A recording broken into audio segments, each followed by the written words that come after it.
Coucou, c'est Gwenaëlle de Joie de Vie Sophrologie. Je vous propose aujourd'hui d'ouvrir la 21e case du sophro-calendrier de l'Avent. Aujourd'hui, je vous propose un exercice de cohérence cardiaque. C'est pour moi un exercice extraordinaire. J'aime bien d'ailleurs l'appeler, avec mes clients en général, j'aime bien l'appeler la respiration magique. Ce qui est bien avec la cohérence cardiaque, c'est qu'on peut l'utiliser un petit peu pour tout. J'aime bien l'utiliser pour un mal de tête qui est en train d'arriver. Ça fonctionne plutôt assez bien, je trouve. Ou on peut l'utiliser en cas de grosses bouffées de stress pour se calmer et puis se retrouver, se recentrer et puis relâcher un petit peu tout ça. Ce que je vous propose aujourd'hui, c'est de l'utiliser en cas de crise d'angoisse. Vous sentez que la crise d'angoisse, elle est là, elle arrive. Votre rythme cardiaque est en train de s'accélérer. Peut-être vous ressentez déjà des palpitations et cette sensation de ne plus rien contrôler. Ou parfois aussi, c'est une sensation de suffocation et d'étouffement, comme une grosse patte d'éléphant là qui écrase la poitrine. Je suis sûre que vous avez déjà ressenti peut-être cette sensation-là. Et vous avez l'impression que toutes ces sensations négatives, elles prennent le dessus et vous ne savez plus quoi faire pour vous retrouver, pour vous sentir mieux. Là, tout de suite, vous vous sentez abattu et donc du coup, ce qui va être intéressant d'utiliser la cohérence cardiaque. Ça va permettre d'activer le système nerveux parasympathique et du coup d'utiliser le rythme cardiaque pour calmer le corps et le mental. Donc ce que je vous propose, c'est de vous installer debout. Ou alors vous pouvez être assis ou allongé, ça, tout est possible. En plus, c'est un exercice très discret, donc voilà, une position dans laquelle vous vous sentez bien, tout simplement. On va passer à la pratique. Donc vous allez prendre quelques secondes pour vous recentrer. Voilà, tranquillement. On prend quelques secondes, on se recentre, on respire calmement. Inspirez avec moi et soufflez doucement par la bouche. Vous pouvez recommencer 1 à 2 fois. Et puis quand vous êtes recentré et présent à vous-même, je vais vous demander d'inspirer profondément par le nez, de contracter légèrement les muscles et d'expirer doucement par la bouche en relâchant vos muscles. Continuez comme ça de respirer calmement et ralentissez le rythme de vos inspirations et de vos expirations. L'idée de la cohérence cardiaque, ça va être d'inspirer sur 5 secondes et d'expirer sur 5 secondes pendant minimum 3 minutes. L'idéal, c'est de le faire pendant 5 minutes, mais quand on ne connaît pas la cohérence cardiaque, qu'on n'est pas habitué à la pratiquer, ça semble un petit peu difficile. Même parfois, certaines personnes, quand c'est leur toute première fois, ont cette impression de tête qui tourne, d'où il est assez intéressant de le faire assis ou allongé pour une première fois. Voilà. Et donc, ce que je vous propose, c'est que voilà, vous allez suivre là le petit dessin que je vais vous mettre. Vous allez inspirer quand la balle se gonfle et souffler quand la balle réduit.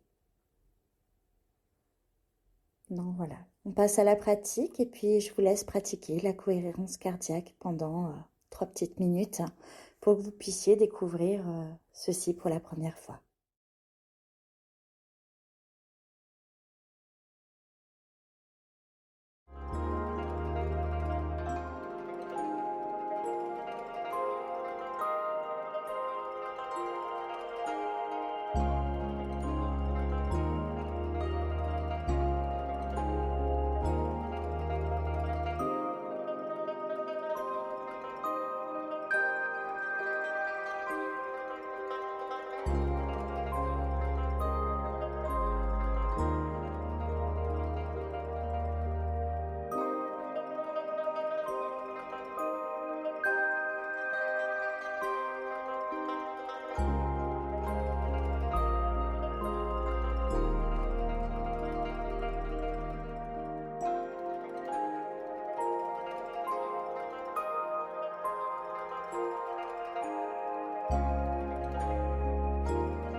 Ce que je vous propose, c'est de pratiquer la cohérence cardiaque au quotidien, afin que cela devienne un réflexe bien-être et que ce soit quelque chose de naturel pour vous.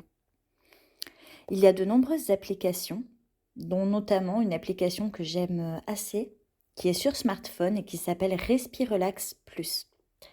Elle est assez sympathique et il suffit de suivre le mouvement d'une petite balle qui monte et qui descend. Et c'est quelque chose d'entièrement gratuit et qu'on peut avoir à disponibilité immédiate puisque c'est sur un smartphone. Plus tard, quand vous aurez davantage de pratiques en cohérence cardiaque, eh bien, je pense que vous n'aurez peut-être, selon vos choix, selon vos envies, selon vos habitudes aussi, plus besoin de cette application et que donc vous pourrez tout simplement compter mentalement. Et le fait de compter mentalement, cela vous détournera immédiatement de vos pensées et de la boucle négative de la crise d'angoisse ou de la douleur ou de quoi que ce soit pourquoi vous utilisez l'exercice de cohérence cardiaque. Ça vous déconnectera automatiquement de cette boucle infernale et vous permettra systématiquement de ressentir déjà un mieux-être. Après, bien sûr, voilà, vous le savez, je vous l'ai déjà dit, vous pourrez y mettre une intention. Par exemple, expirer les tensions ou inspirer le calme. Voilà, c'est la magie de la cohérence cardiaque et c'est pour ça que j'aime bien l'appeler la respiration magique. Je vous retrouve demain pour ouvrir une nouvelle case du Sophro Calendrier de l'Avent. À très vite!